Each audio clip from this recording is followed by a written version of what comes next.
That is why I do not identify anymore as solely a nurse, because what you're doing is trying to stay alive. And what does trying to stay alive sound like to you? Your fight or flight system.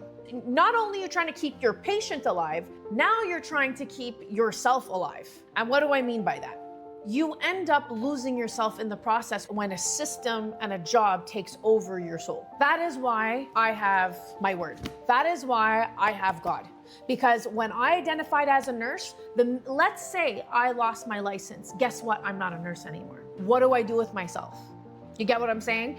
What do you do with your, oh, I'll always be a nurse? That is the worst mentality, because guess what? When you lose your license, you're not a nurse. But I will always be a human. I will always be a woman. I will always be a daughter of God. I will always be a daughter to my parents. I will always be a sister to my brother. I will always be a friend. I will always be a sister-in-law. I will always be that person.